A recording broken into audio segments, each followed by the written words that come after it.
各位聽眾大家好啊！又歡迎嚟到乾坤一開龍哥道嘅時候啊，繼續係我用呢把咁磁性嘅聲線同你哋做節目啊！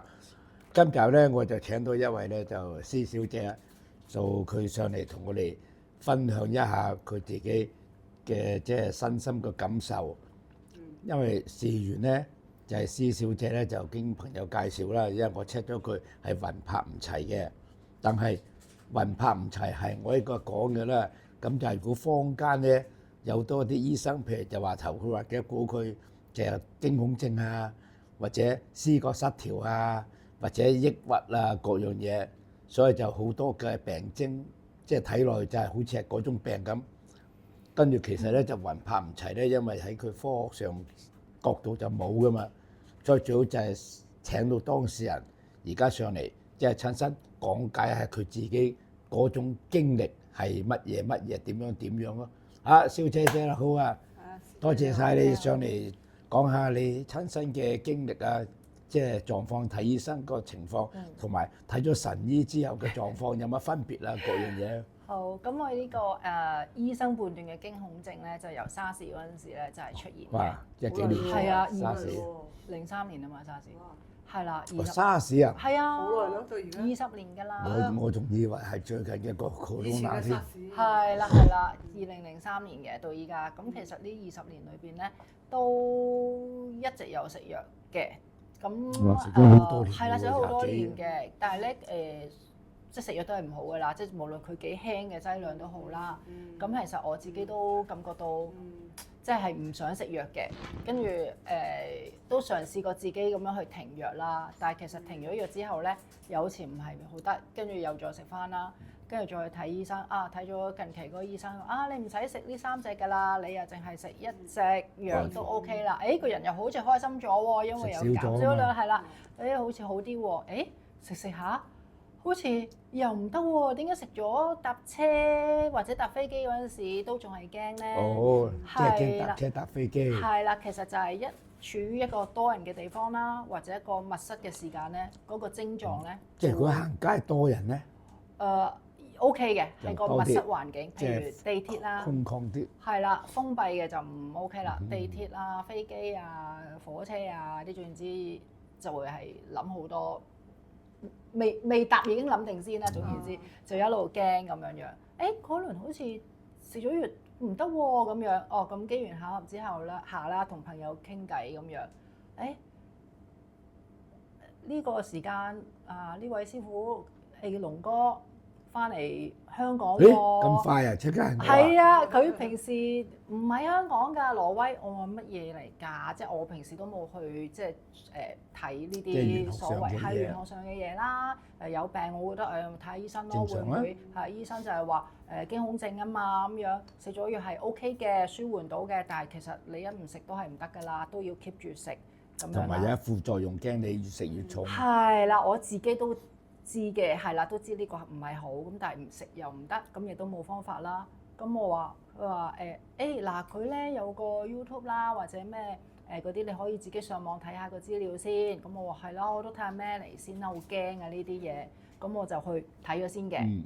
咁好啦，咁有一日就咁我 OK 啦。咁我諗點樣？我話你又話佢唔喺度，咁我話要點樣處理㗎？跟住佢話我要問下個聯絡人先。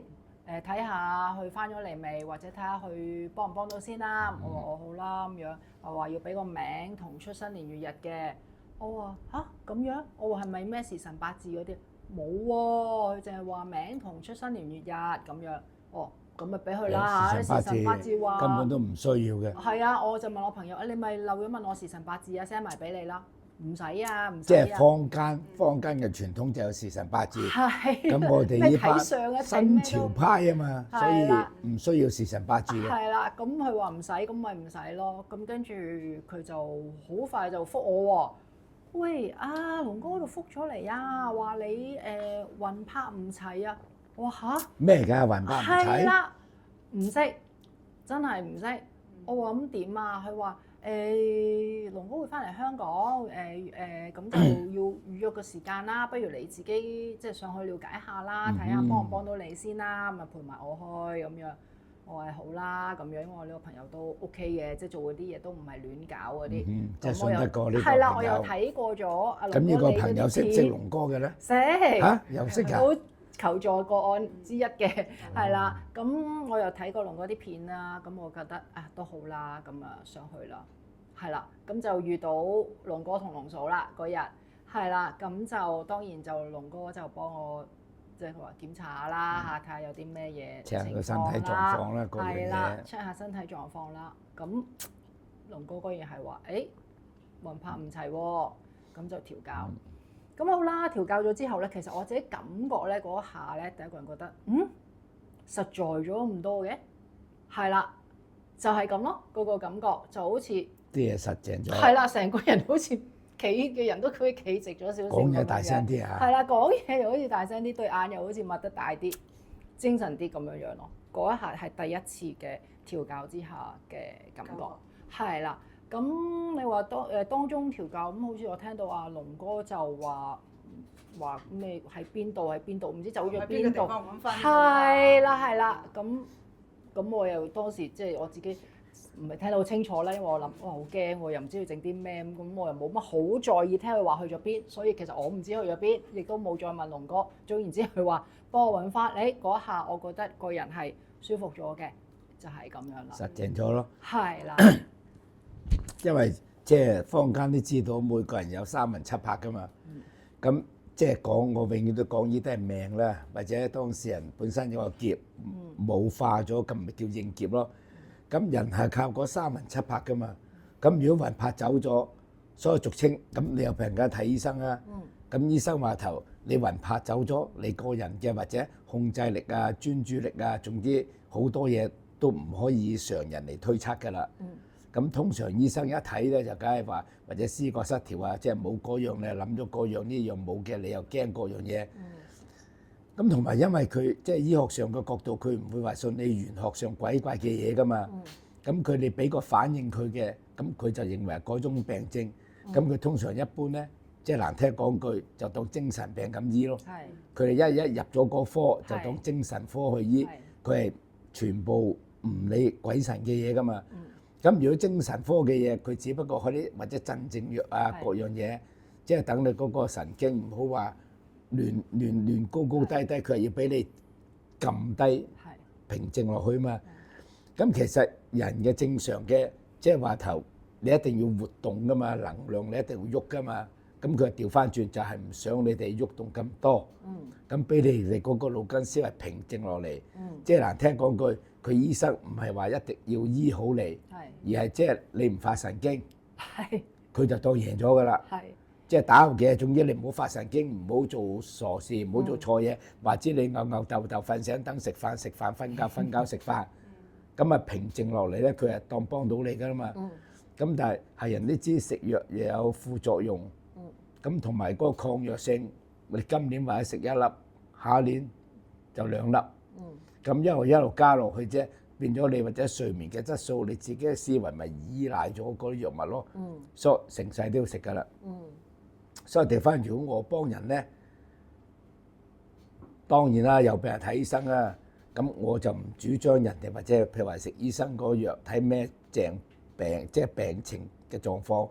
咁如果我幫人醫病嗰時，即係信就信，唔信就唔信啦。咁譬如話我真太上老君啊、神龍大帝啊，咁俗稱都係要食藥，咁但係食嗰啲係仙丹啊嘛，嗰啲仙丹係冇副作用噶嘛。咁冇副作用嗰時對你身體係冇影響噶嘛，咁你嗰個腦神經線一樣開翻，即係俾你正常活動去好啊嘛，而係唔係話醫生鎮靜你個神經線撳低你，而係等你慢慢康復咗之後先至減藥啊各樣嘢，咁嗰時你嗰個即係活動能力個神經線根本已經受損噶嘛，所以就變咗係兩種唔同嘅方式咯。咁但係冇辦法啦，因為坊間佢就唔會話或者魂魄唔齊啊、元神唔齊啊各樣嘢，所以佢就統稱就入咗精神科嗰度醫咯。咁主要嗰時 check 咗你魂魄唔齊，你話頭咁我去邊度東南西北去揾嗰時，因為十二金龍咧就掌管天地嘅命脈各樣嘢。譬如話我幫人睇風水，都係揾十二金龍去揾啲好嘢、唔好嘅嘢，邊度有靈氣嘅嘢，都係十二金龍去揾噶嘛。咁調翻轉，你魂魄唔齊，咁十二金龍都係天地命脈已經知，咁你個魂魄走咗去邊，你唔知，我唔知。咁但係十二金龍知噶嘛，所以我點解嗰時要你個名，要你出生年月日、時辰八字根本好 cheap，就係唔需要嘅，根本係，因為係唔重要嘢嚟㗎嗰啲，因為你個名出生年月日已經齊咗喺度啦，你幾多點、幾多分，關咩事啫？最緊要你個年月日，你先係到時分秒，大佬順住排落去都係啦。咁如果你手頭上資料足嘅，頭嗰兩段已經夠啦。咁你時分咪我嚟托咩？所以咪變咗係掃咗佢唔需要咯。咁譬如話頭，你有本事你咪差遣到十二金龍為你所用咯。咁你冇本事嘅，咁咪自己去走走趯趯啦。當然係咪咁講啊？咁譬如話我差遣到十二金龍，咁你個魂魄嗰時幾多年前走咗去邊度？咁十二金龍就掌管晒㗎啦嘛。咁譬如話我東北角或者嗰一雲喺個天空度飄下。咁有啲咧就喺水底啊，或者咧石頭擲住啊，即係總之千奇百怪嘅咯。咁我用我個方式差遣十二金龍去將你個魂魄攞翻嚟，所以一放翻落去，可能2、3日嘅時間，咁你個人就覺得實淨翻啦。實淨翻之後，咁當然有啲時間係修補翻，因為你太耐個時間啊嘛。咁嗰啲魂魄離開咗你個身體咁耐，放翻落去。佢都要少少時間先適應翻，哦呢個軀體係我嘅嗰樣嘢。咁少少時間實淨翻之後，咁你血氣打翻通，你個魂魄齊翻，咁你做啲嘢咪實淨翻咯。所以你感覺個人慢慢實淨翻就正常咯。咁但係因為坊間而家好多可能都係魂魄唔齊，咁但係可能佢哋冇個求道渠道去印證，咁就變咗或者驚恐症啊、神經病啊，所以又咪變咗佢尋求呢一科，咪掉晒入精神科咯。其實即係我識好多朋友都係就話精神有問題，咁其實係魂魄出咗問題。當然唔可以話千篇一律啦，有啲人魂魄齊就真係精神有問題，或者真係受咗刺激啊，或者有啲嘢諗唔開啊。所以呢個就唔可以話千篇一律，而係點對點。如果當事人揾到我，我會同佢 check 噶嘛。如果佢魂魄唔齊揾翻咧，就快好多。但係如果佢真係精神病嘅，依賴咗藥物嘅咧，咁嗰啲就時間要耐啲啦。因為嗰啲藥物係冇意思噶嘛。咁譬如話我請神落啲仙丹係冇副作用噶嘛。咁當然就睇個當事人依賴咗嗰個藥物嘅年份年數係長定短咯。如果短夠簡單啦，2嘢就搞掂。但係如果長嘅咪變咗可能2粒變1粒，1粒變半粒，半粒再減埋咯。所以少少時間嘅分別咯。咁而家你因為係魂魄唔齊，所以你話頭揾翻嚟之後，你咪實淨好多。實淨好多之後，咁你自己感覺到噶嘛。如果唔實淨，你梗係越嚟越彷徨啦。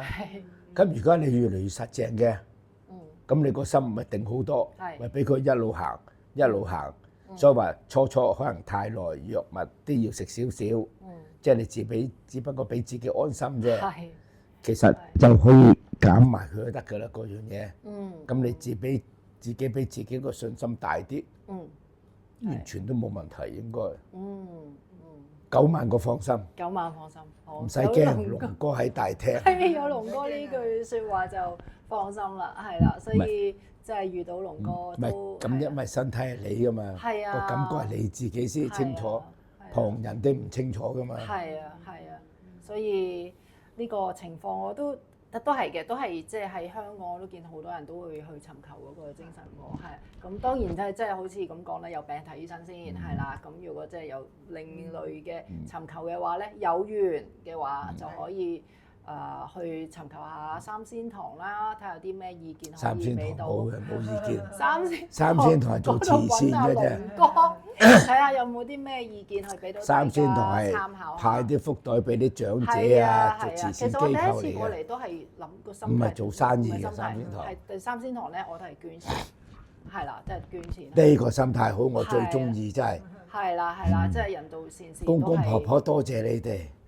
係啊，所以人做多啲善事都係。係啦。係啊。三仙堂真係有三位菩薩喺度啊嘛。冇錯。拜得神多自有神庇佑啊嘛，嗰樣嘢。係啦。即係我夠膽保證啦，因為我永遠同我朋友講，譬如話坊間咩廟宇邊位神，咁邊個夠膽話真係嗰位神坐喺嗰度咧？冇人夠膽保證㗎。咁如果我三仙堂，因為三位神仙都係我請翻嚟，所以我就夠膽寫包單，有真神喺度各樣嘢。所以有啲人我啲朋友都係㗎，喂，有啲人唔拜唔舒服嘅都要拜嘅，咁咪上三仙堂咯，各樣嘢。好簡單啫嘛，得閒經過嘅就上支香，求個平安，咁咪行得咯。所以拜神唔好迷信啊，各樣嘢最緊要就自己輕輕鬆鬆咯。最緊要你嗰句啱嘅，有病睇醫生先，睇唔掂先揾我。係，多謝龍哥。奇難雜症嗰啲咪係咯。唉，咁啊時間差唔多呀，又多謝你嚇上嚟同我啲朋友分享個故事啦。最後嗰句記住啊，有病睇醫生，最緊要留言、讚好、分享。OK，唔該曬，拜拜。